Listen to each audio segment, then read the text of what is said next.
So today is going to be the final lesson in our series on praying like Jesus. And we've looked at Jesus' prayer life. We've noticed the frequency with which he prayed. We've talked about how he would try to find a private place to spend time in prayer, his longevity in prayer. We looked at prayer principles out of the Sermon on the Mount, not even looking at the words of the sermon yet, but just the principles of prayer surrounding the sermon there, or the prayer that's there. We've talked about the power of prayer, how prayer is able to move mountains and what that figure means. We talked about what we should pray for. Of course, the Apostle Paul talks about a number of things that we should pray for. In particular, Jesus talked about praying for our enemies, praying for evangelistic work, praying for preparedness for ourselves for eternity. We've looked at two examples of Jesus' prayer, Matthew 6, which is commonly referred to as the Lord's Prayer, and then also John chapter 17, which is also the Lord's Prayer, since the Lord worded it, and a much lengthier prayer there in John chapter 17.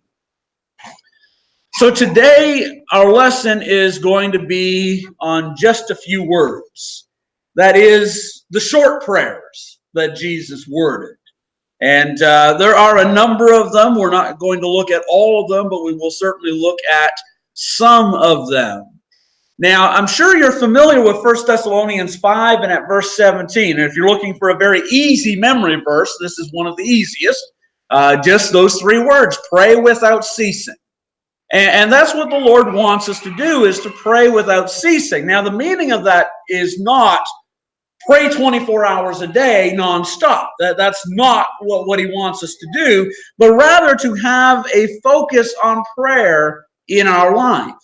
And so certainly have those set times where we're going to go to God in prayer at these times, but in addition to that, praying here and there throughout the day as the need arises. Prayer is not something that is reserved for Sunday services and for meal times. When we're out going for a walk in nature, what a great time to speak with the creator of nature. And so we can use that opportunity to pray. If you're riding public transit, that might be a good reason to pray, but it also is an opportunity just to pray for other things if you're riding on a bus. If you're driving, I don't know if you've done this. I do this from time to time when driving. Pray. Keep your eyes open. God can hear you when your eyes are open. Don't close your eyes when you're praying while driving. But that's an opportunity to pray. Maybe there's a break time at work. Well, what better thing to do than spend a few moments talking with God at work?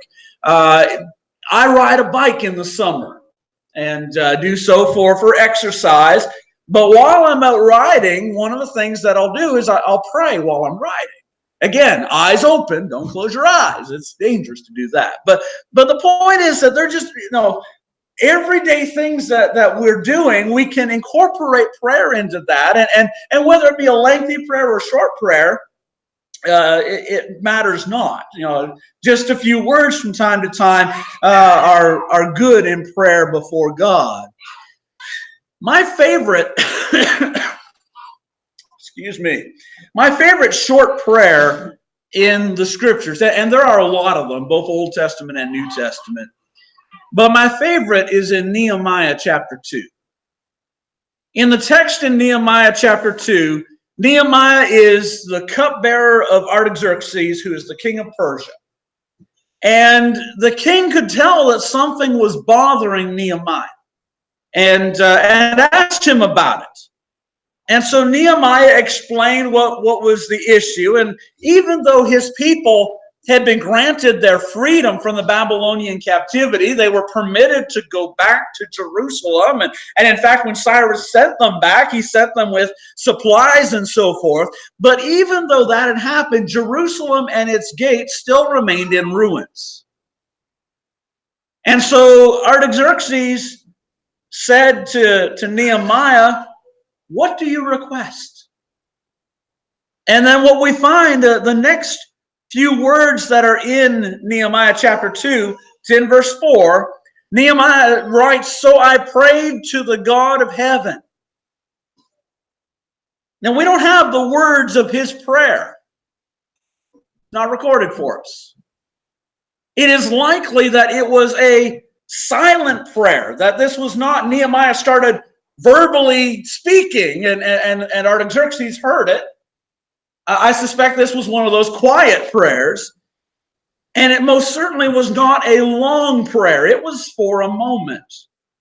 When you are standing before the king and the king asked you a question, you answer his question.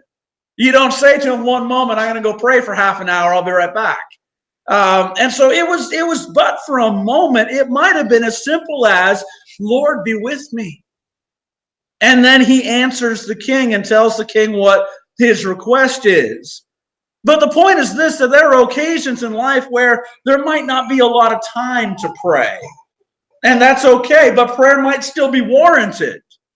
And so we might refer to these as spontaneous or instinctive, where the situation calls for prayer, even if only for a moment to check in with the Father. And so if we are a people of prayer and we'll find ourselves going to the Father even when there's really not that much time available to do so. And I think we see Jesus doing that from time to time as well.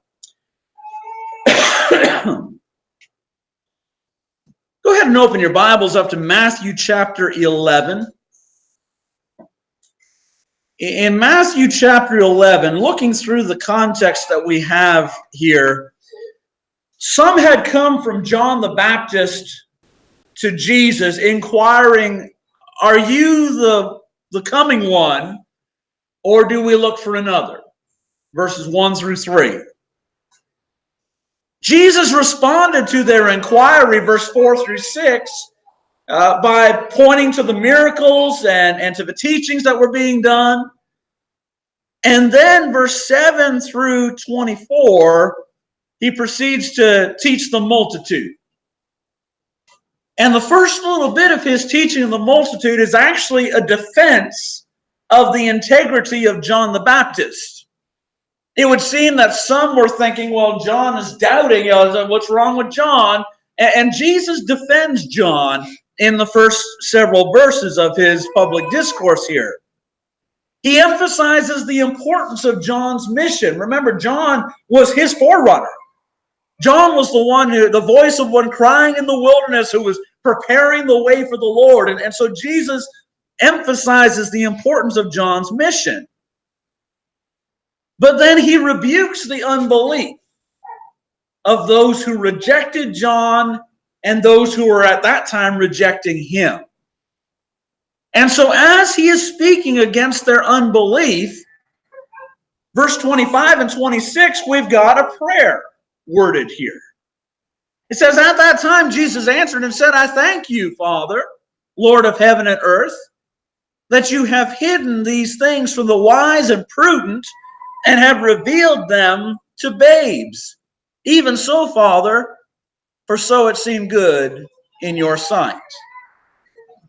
And then what he does is he continues teaching after that. Teaching, pause for a moment, say a word of prayer, and then continue teaching.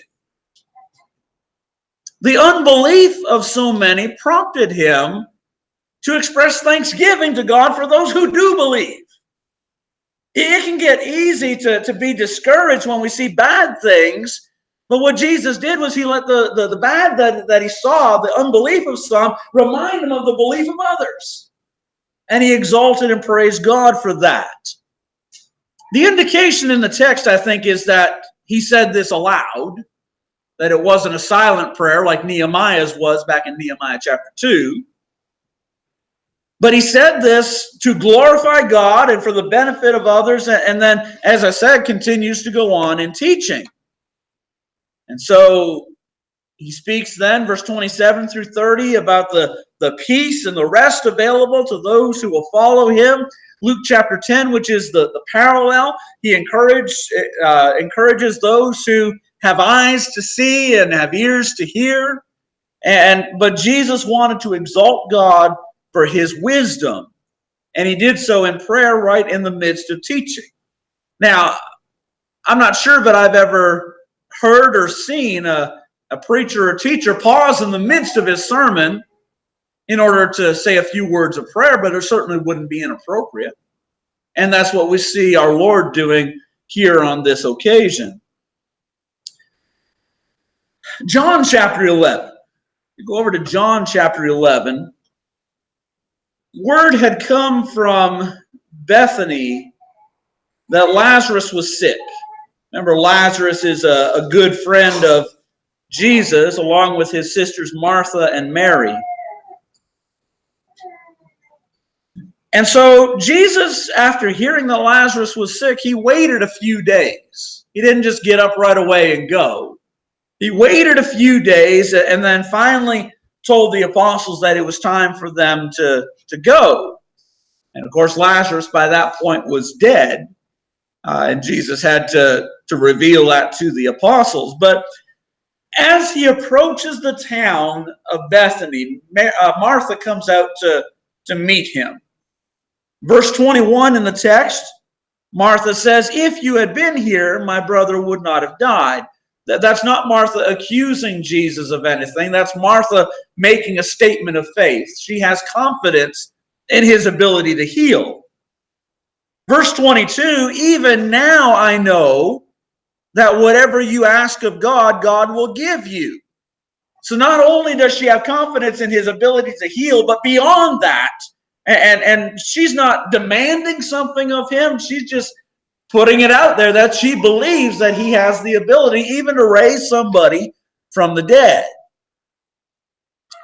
Jesus went a bit further and he met Mary. And Mary's statement in verse 32 parallels that of Martha in verse 21. "If you had been here, my brother would not have died."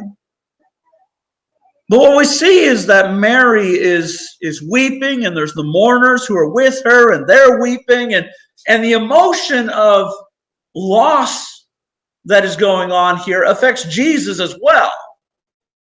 We've got the shortest verse in the Bible here in verse 35, just 2 words, Jesus wept. He's moved by our emotions. When we have suffered loss, it affects the Lord as well. They come to the tomb, and in verse 39, he commands, "Take away the stone." It's Martha who protests. She says, "No, Lord, not so. By this time there's a stench, for he's been dead for 4 days." And then notice the response, verse 40 through 42. It says, "Jesus said to her, 'Did I not say to you that if you would believe, you would see the glory of God?' Then they took away the stone from the place where the dead man was lying. And Jesus lifted up his eyes and said, 'Father, I thank you that you have heard me. And I know that you always hear me. But because of the people who are standing by, I said this, that they may believe that you sent me.'"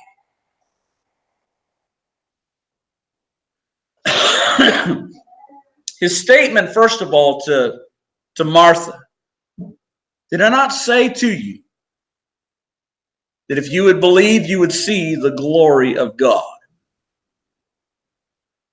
Jesus has been focused on the glory of God throughout this text. While he was still back in Perea with the apostles, before they came into the region, got anywhere near Bethany at all, verse 4, he says to the apostles, "This sickness is not unto death, but for the glory of God." This sickness is going to glorify God. People are going to believe, their faith is going to be affected by this. When he revealed to them that Lazarus was dead, but he was going to wake them up. Verse 15, "I'm glad for your sakes that I was not there, that you may believe," that you might be furthered by the glory of God, that your faith might be affected. Along the road, when he was talking to Martha, he said, "I am the resurrection and the life. He who believes in me, though he may die, he shall live." From the very start, Jesus had intended to raise Lazarus from the dead. This was not some afterthought. once he got there and saw the tomb. This wasn't something where he was affected by the emotion of the situation and decided, okay, maybe I'll raise him. He had decided he would raise Lazarus before Lazarus had died. The sickness is not unto death, but for the glory of God. He was still sick when he said that. He wasn't dead. He's going to die, and I'm going to raise him. And it's for God's glory and to cause people to believe. Before Lazarus walks out of the tomb, Jesus spoke a word of prayer to the Father. Father, I thank you that you have heard me. Now, understand, this is not a request. This isn't Jesus praying to the Father and requesting that the Father raise Lazarus. That happened sometime before Lazarus died, was when the request was put in, if you will. This is Jesus thanking God, thanking the Father for granting what was requested, for granting the resurrection. Father, I thank you that you have heard me, and I know that you always hear me. Jesus wasn't concerned that the Father doesn't hear him in prayers. He knows that. But notice where he goes with the prayer. But because of the people who are standing by, I said this, that they may believe that you sent me. He's interested in affecting their faith. Jesus thanked the Father for hearing him. Do we thank the Father for hearing us? You know, that doesn't have to be a great big long hour-and-a-half prayer to thank God for hearing us. God heard what Jesus had requested and granted it. And so Jesus took the time to express thank you. Do we take the time to simply say thank you to God, regardless what the answer is? Sometimes we're prone to thank God when the answer was yes. But if the answer was no, then we are very quiet. How about we thank God regardless? Because God knows best. Jesus thanked God. It's right for us to express thanksgiving to God. Philippians chapter 4 and at verse 6, in everything by prayer and supplication with thanksgiving, let your requests be made known to God. Too often what we do is in everything by prayer and supplication, let our request be made known to God. We forget about the thanksgiving part. Colossians 4 and at verse 2, continue earnestly in prayer, being vigilant in it with thanksgiving. It is right to express our thanksgiving, to take the short moment that it takes to thank God for the things that he does. Sometimes the occasion for Thanksgiving will be upon us speedily. That was the case here. The tomb's open. Jesus expresses his thanksgiving to God for what's about to happen, and Lazarus walks out. You remember in Genesis chapter 24, Abraham sends his servant back to Mesopotamia to go find a wife for Isaac. Don't let Isaac go back there. You go and find a wife for him. And so the servant, as he's approaching the region where Abraham's family lives, he starts praying. And he's praying and asking God to help him in this endeavor. And he's actually giving some specifics of what he's hoping will take place. If this happens, and this happens, and this happens, then I'll know that this is the one.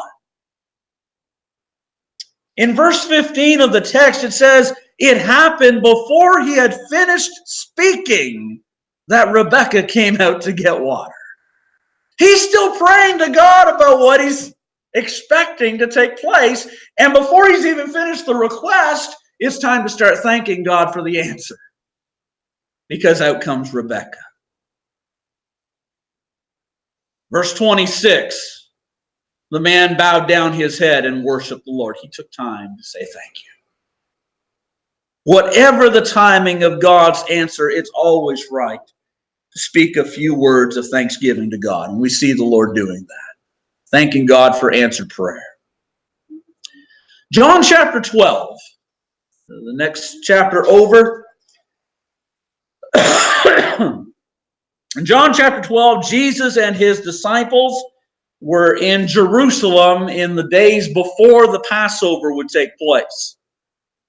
In verse 20 and 21, some of the Greeks sought to see Jesus. They asked Philip and Andrew to arrange it for them. Whether they got a private audience with Jesus or not, we don't know, but it does seem that they are there for the teaching that Jesus does. In verse 23 and 24, the Lord began to tell the disciples that the time of his death was at hand. Verse 25 and 26, he told them of the commitment that would be required in his disciples. And so not only is his death coming, but he wants them to hold firm and to be committed. Whoever loves his life will lose it. Whoever hates his life in this world will keep it for eternal life. If anyone serves me, let him follow me. And where I am, there my servant will be also. If anyone serves me, my Father will honor him. And then, verse 27 and 28, Jesus prays. Now my soul is troubled, and what should I say? Father, save me from this hour. But for this purpose I came to this hour. Father, glorify your name. Now, really, of all that, these four words might be the only part that are really said in prayer, that are addressed straightly to God. The portion up here, what shall I say? Father, save me from this hour. That may have been a question that he just openly asked as he's teaching. Or it may have been addressed to the Father. Regardless, he's not saying a whole lot. It's a short prayer. It's just a few words.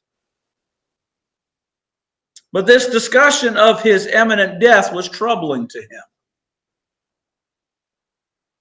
Knowing his purpose didn't take away the distress about going to the cross. It was still troubling. Rather than turn from the Father and ignore his will, what Jesus then does is he takes his trial to the Father.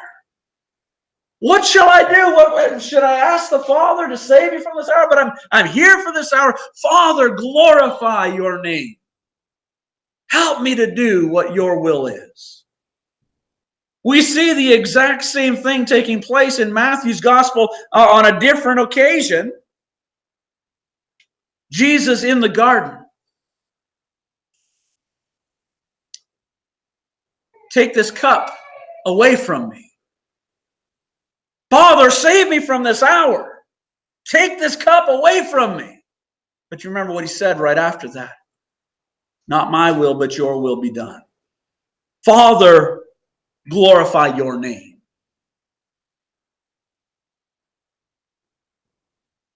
What do we do when trials come? Do we bring them to God, even if only for a moment? Sometimes when the trials are upon us, there's not a whole lot of time to spend in prayer because we need to maybe be alert at what's happening. But even for a moment, just spend some time in prayer with God. Take our trials to him. And if we'll do so, then what we'll find is that it will give us perspective. Peter tells us to cast all our care upon him, for he cares for you.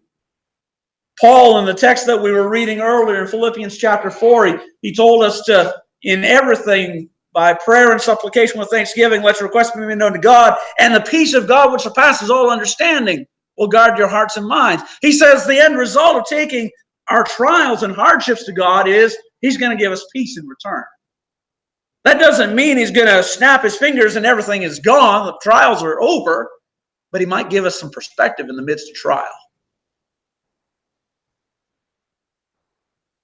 But when we're going through difficulties, when we're facing trials, it's right for us to bring our prayers to God. I don't know if you've ever noticed when reading through the Psalms, a lot of the Psalms have this common outline in them. The psalmist is going through some kind of trial or hardship or trouble and is overwhelmed by it. And then the psalmist seeks God's involvement in it, brings his conflicts to the Lord, And then by the end of the psalm, there is peace and rest and confidence and victory. That's not the pattern of every psalm, but a lot of the psalms follow that pattern. We need to be sure we follow that pattern. Trials and difficulties come, we need to include God in that, even if we only have a moment to speak to him. And so in John 12, Jesus' moment with the Father here while distressed built him up, but then it also affected others as well, because they heard the voice from heaven. A voice came from heaven saying, I have both glorified it and will glorify it again. Others heard this voice. Verse 30, Jesus says, this voice did not come because of me, but for your sake. So when we seek God's strength, when we look to have our faith increased in times of trouble, often what we'll find is there's plenty to overflow and affect others as well. We see that here with Jesus.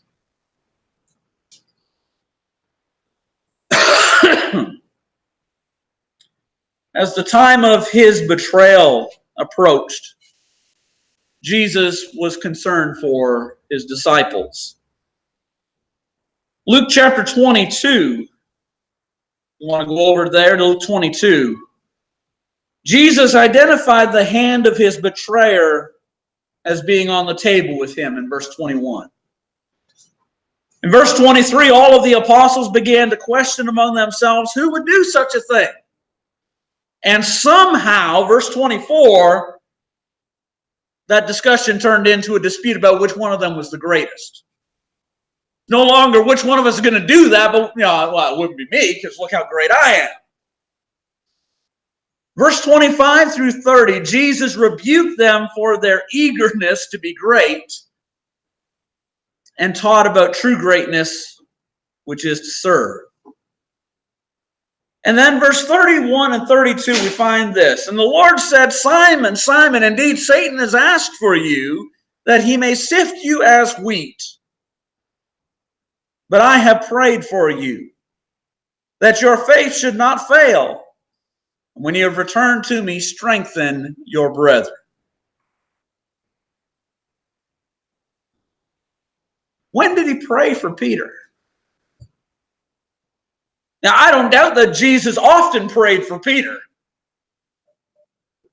But the prayer that he talks about right here, I wonder if even while they're all in this conflict about who's the greatest, Jesus is over there praying for Peter.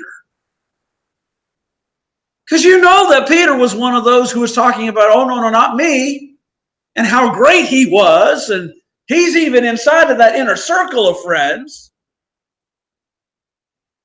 Peter, I prayed for you that your faith should not fail.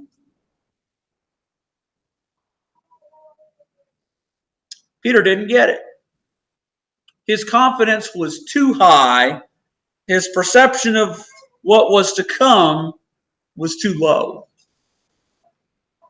Verse 33, Lord, I am ready to go with you both to prison and to death.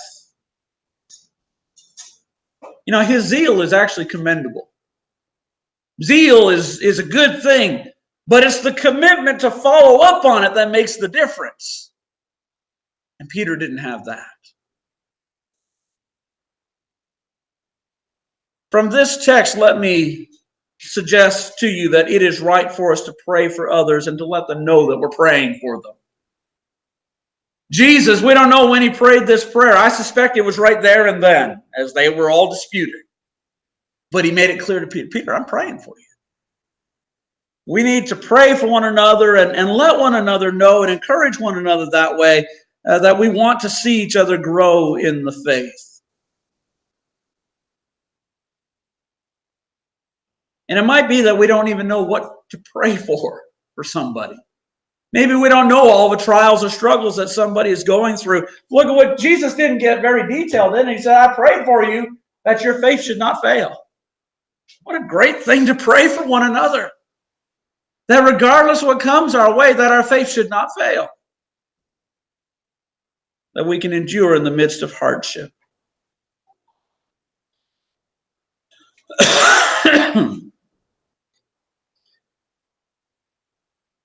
Even on the cross, we see Jesus praying for others. Luke 23, verse 33.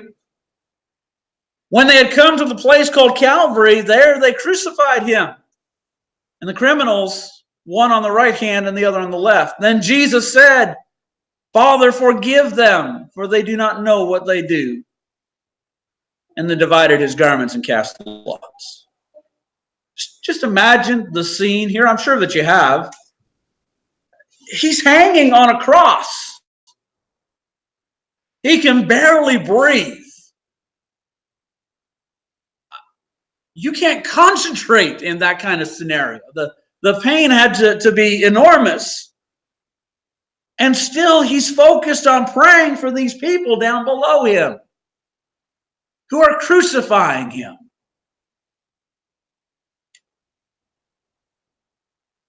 Father, forgive them.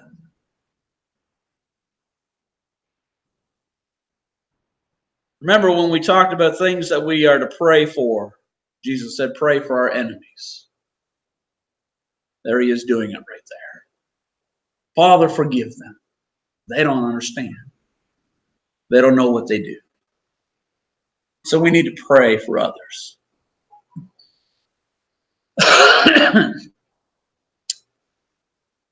In Luke 23 and at verse 46, this is the last of all of Jesus' short prayers. When Jesus cried out with a loud voice, he said, Father, into your hands I commit my spirit. Having said this, he breathed his last. What an exceptional way to go out. Still focused on the Father. Not focused on earthly things, but on God and on the glory that is ahead.